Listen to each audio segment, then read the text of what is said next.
मैं तो यह कहूँगा कि मातृशक्ति को, माताओं को पूर्णमासी का व्रत जरूर करना चाहिए। सुन लीजिए, द्वापर युग की बात थी। एक बार माता यशोदा ने अपने पुत्र भगवान कृष्ण को यह कहा था। उन दिनों में भगवान श्री कृष्ण द्वारका से श्री ब्रज में आए हुए थे। माँ ने बड़ा लाड़ किया, बड़ा दुलार किया। तब की बात है जब भगवान द्वारका के सम्राट बन चुके थे।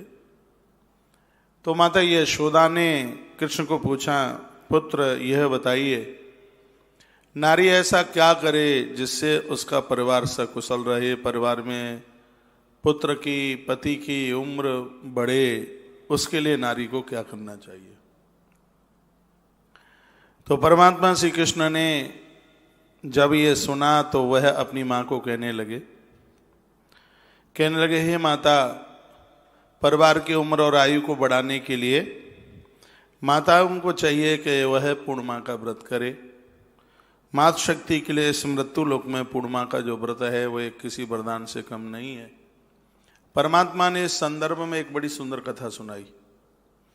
भगवान कहते हैं, हे माँ, एक कतिका नाम की नगरी थी और वहां के एक राजा थे जिनका नाम था चंद्रहास। बड़े धार्मिक राजा थे।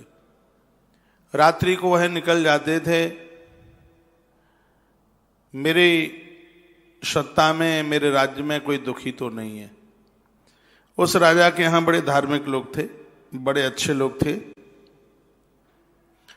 उसी राजा की नगरी में एक ब्राह्मण रहता था जिसका नाम था धनेश्वर। धनेश्वर नाम का ब्राह्मण पूजा पाठ करता था, भगवान को मानता था, देवी देवताओं को मानता था, सब आनंद थे। लेकिन कमी एक थी कि उसको किसी भी प्रकार की कोई संतान नहीं थी। ये कथा भगवान श्री कृष्ण, द्वारकाधीश कृष्ण अपनी माँ को ये कथा सुनाते हैं।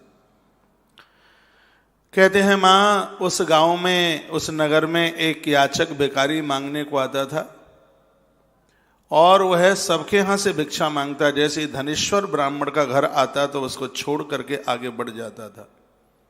ब्राह्मण लंबे समय से देख रहा था और वो दुखित भी होता था कि सबके यहाँ से भिक्षा मांगता है, लेकिन ये कभी मेरे यहाँ से भिक्षा नहीं लेता। कहा नहीं कुछ, मन में ब्राह्मण सोचता था। एक दिन की बात थी, उसने उसी याचक को, भिखारी को, गंगा के किनारे भिक्षा का अन्न पाते हुए, रोटियां खाते हुए देखा। तो ब्राह्मण धनेश्वर उस याचक के पास पहुंचे और कहा, भैया ये बताइए, तुम सब जगह से भिक्षा मांगते हो और मेरा घर जैसे ही आता है तो मेरी कुटिया को छोड़ करके तुम आगे बढ़ जाते हो। क्या मैं कोई अपराधी हूं? क्या मेरा अन्न ठीक नहीं है? या मैंने कभी आपको कुछ कहा है, आपका अपमान कर दिया है? आप मेरे घर से भिक्षा क्यों नहीं लेते? तब उस याचक ने कहा, हे ब्राह्मण देवता, तुम सज्जन हो, तुम बहुत अच्छे हो, लेकिन तुम निपुत्री हो, तुम्हारे घर औलाद नहीं है, तुम्हारे घर संतान नहीं है, इसलिए मैं तुम्हारे घर से ये अन्न ना लेता हुआ और मैं आगे के लिए बढ़ जाता हूं। ब्राह्मण धनेश्वर की आंख में आंसू आ गए और वह कहने लगा, हो सकता है कि मेरा पूर्व का कोई कर्म खोटा है, उसकी वजह से मेरे घर में कोई संतान नहीं है। इतने में वहां एक महात्मा चल करके आए।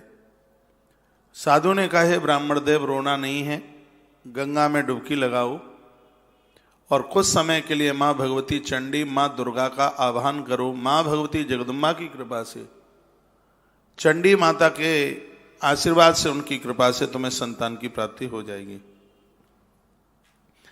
महात्मा के चरणों में प्रणाम करके घर पर धनेश्वर ब्राह्मण आया और अपनी पत्नी को कहा, मैं तब लौट करके आऊंगा तपस्या करके जब मेरे घर में संतान होगी। मैं माँ दुर्गा को प्रसन्न करने के लिए जाता हूं। और अपनी पत्नी को वह समझाकर बियाबान जंगल में, घने जंगल में पहुंचा और उसने कई वर्षों तक माँ भगवती जगदम्बा का आह्वान किया। रात के समय में माँ भगवती जगदम्बा, माँ दुर्गा प्रकट हो गई। माँ दुर्गा ने कहा, हे ब्राह्मण देवता, यम यम चिंतते कामम तम तम प्राप्नोत निश्चितम। जो मेरा चिंतन करता है उसको वही मिलता है। वरम ब्रूहि, वरदान मांगिए, तुम्हें क्या चाहिए, तुम जो मांगोगे वह मैं बिल्कुल देने को तैयार हूं। धनेश्वर ब्राह्मण की आंख में आंसू आ गए और कहा, माँ, मैं बड़ा दुखी हूं, मेरे घर में कोई संतान नहीं है। माँ, मैं एक संतान की कामना के लिए आपकी आराधना करने के लिए आया हूँ। हे माँ, कृपा कर दो, मुझे एक पुत्र दे दो। माँ तो ददात वित्तम पुत्रांश मतिम धर्मे गतिम सुहाम। माँ भगवती जगदम्बा चारों पुरुषार्थ देती है। माँ ने कहा कि ब्राह्मण देवता, तुम्हें पुत्र तो हो जाएगा, लेकिन 16वें वर्ष में उस पुत्र की मृत्यु हो जाएगी, वो मौत को प्राप्त हो जाएगा और उसमें तुम्हें बड़ा कष्ट होगा। कहा माँ, तो उसका उपाय भी आप ही बताओगी कि किस प्रकार से उस पुत्र की उम्र को बढ़ाया जा सकता है। तब माँ भगवती जगदम्बा ने कहा कि यदि तुम्हारी पत्नी एक काम कर ले तो बच्चे के प्राण बच सकते हैं और पूर्ण आयु वह जी सकता है। धनेश्वर ने कहा, मातेश्वरी आज्ञा कीजिए। माँ भगवती जगदम्बा ने कहा कि यदि तुम्हारी गृहिणी, तुम्हारी पत्नी 32 पूर्णमासी का व्रत कर लेती है तो तुम्हारे पुत्र की आयु बढ़ जाएगी, फिर वह लंबी उम्र जी करके जाएगा। माताओं को चाहिए 32 पूर्णमासी से कितनी भी ज्यादा पूर्णिमा हो जाए उसके बाद कभी उद्यापन कर दे। उद्यापन का तरीका है, ढंग है, विधि है, वो मैं आपको निवेदन कर दूंगा। 32 पूर्णिमा से नीचे ना हो। कभी कोई रजो दर्शन में माताएं महीने में कुछ ऐसे दिन पूजा नहीं कर सकती, तो अन्न तो खाना नहीं है, देवताओं को छूना नहीं है, उस दिन की वो पूर्णिमा छूट जाती है तो उसकी गिनती आगे कर ले।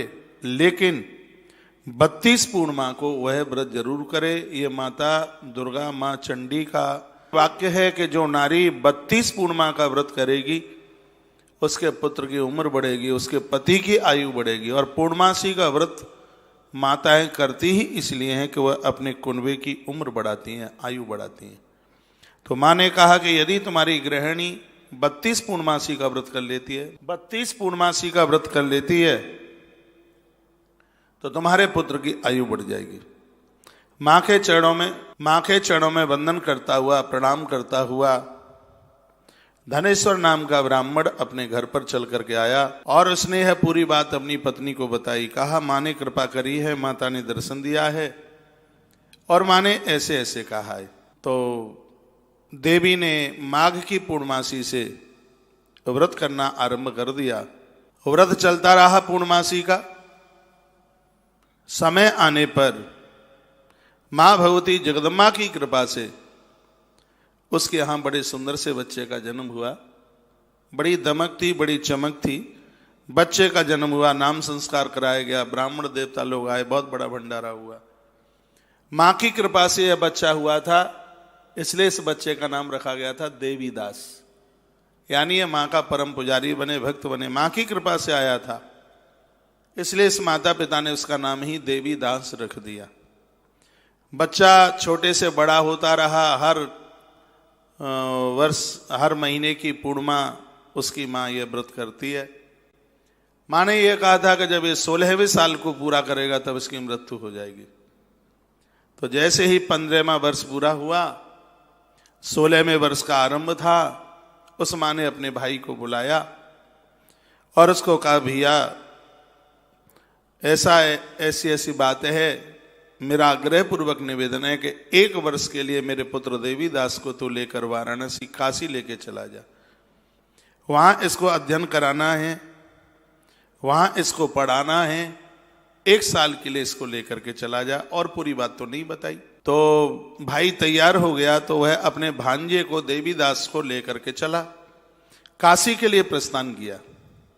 चलते चलते कई दिन हो गए थे।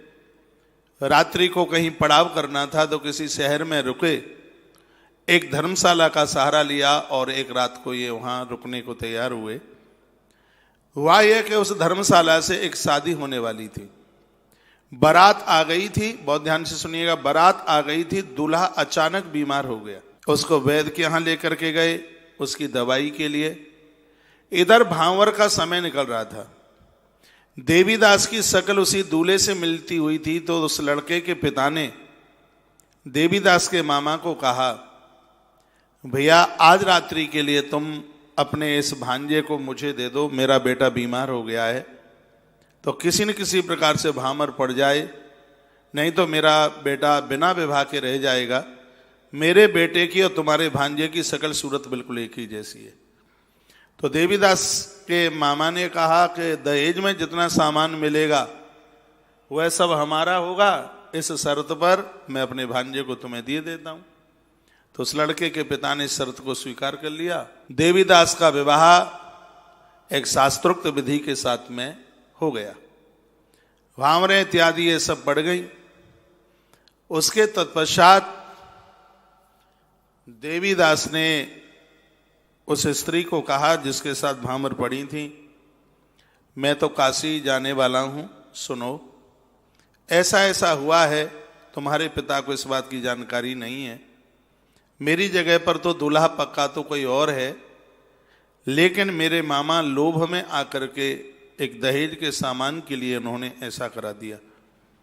मुझे भी बाद में पता चला ये बहुत अन्याय हो गया है, दूसरा वर आएगा और उसके साथ में तुम्हारी विदाई होगी। वो रो पड़ी, कहा यह ब्राह्म विवाह के विपरीत है, ऐसा कभी नहीं हो सकता, तुम्हारे साथ मेरी भांवर पड़ी हैं और मैं तुम्हारे साथ ही जाऊंगी। देवीदास ने कहा कि 16वें वर्ष में मेरी मौत होगी, तुम्हारे लिए जीवन निकालना बड़ा मुश्किल हो जाएगा। उस कन्या ने कहा भले ही आप दुनिया छोड़कर आज चले जाएं, हम सनातनी जन हैं, भांवर एक के साथ पड़ती है 10 के साथ नहीं, आप मुझे स्वीकार कीजिए। तब देवीदास ने अपनी अंगूठी निकाल करके उसको दी, एक पेड़ दिया, वृक्ष दिया, कहा इसको बगीचे में गाड़ देना, जब तक ये हरा भरा रहे तो समझ लेना कि मैं जिंदा हूं, यदि ये सूख जाए तो समझ लेना कि मेरी मृत्यु हो गई है, यदि मैं जीवित रहा तो मैं वायदा करता हूं कि मैं लौट करके जरूर आऊंगा।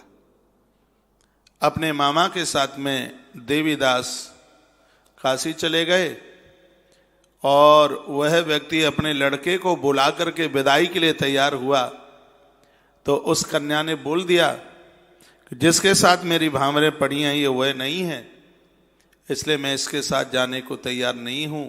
पोल खुल गई, उसको लज्जित होकर के अपने बेटे को लेकर के उसको वापस जाना पड़ा।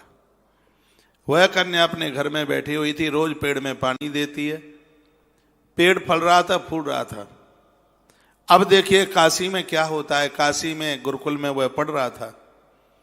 माता चंडी ने कहा था कि 16 साल का समय जिस दिन पूरा होगा उसी दिन इसकी मृत्यु हो जाएगी। रात्रि के समय में मामा और भांजे एक ही कुटिया में कच्छ में सो रहे थे, एक काला सांप फण फैलाए हुए चल करके आया, लेकिन उस बच्चे देवीदास की मां पूर्णमासी का व्रत कर रही थी, इसलिए दंशन करना तो उसके बस का काम नहीं था, फण तो वो मार नहीं सकता था।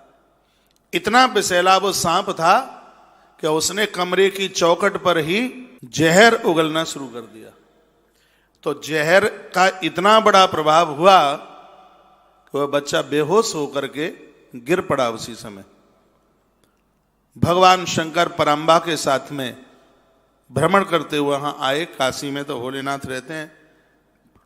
मां भगवती पार्वती ने कहा भगवान ये ब्राह्मण बालक धनेश्वर का बेटा है, धनेश्वर ने मुझे प्रसन्न किया था, मैंने उसे आशीर्वाद दिया था पुत्र जन्म का, लेकिन मैंने ये कहा था कि 16वें वर्ष में तुम्हारे बच्चे की मृत्यु लिखी है, लेकिन यदि 32 पूर्णिमा का व्रत इस बच्चे की मां करेगी तो बच्चे को जीवन मिल जाएगा। हे प्रभु, इसकी मां ने 32 पूर्णमासी के व्रत किए हैं और एक बार आपने ही मुझे सुनाया था। भगवान भोलेनाथ ने कहा कि इस बच्चे को तो कोई नहीं मार सकता, बाह्य जहर का इसके ऊपर प्रभाव हुआ है। उसी समय भगवान शंकर ने अपनी कृपा के द्वारा उस बच्चे को सुरक्षित कर दिया। इतने में भोर हुआ, मामा भांजे दोनों खड़े हो गए। दोनों के दोनों काशी से साल पूरी हो गई, मौत की घड़ियां निकल गईं, अपने घर के लिए वो वापस आ रहे थे तो रास्ते में वही गांव मिला जहां पर भांवरें पड़ी हुई थी। जैसे ही वह निकलता हुआ गया, गांव के लोग निकलते आ गए, कहा हमारी बेटी का वर मिल गया, मिल गया, मिल गया, मिल गया। उसको लेकर के गए। कन्या के पिता ने चरण धोए, चरण पूजन किया और उसके तत्पश्चात बड़े हर्ष और उल्लास के साथ में विदाई की। बहुत कुछ सामान दिया, बहुत आनंद का अनुभव हुआ।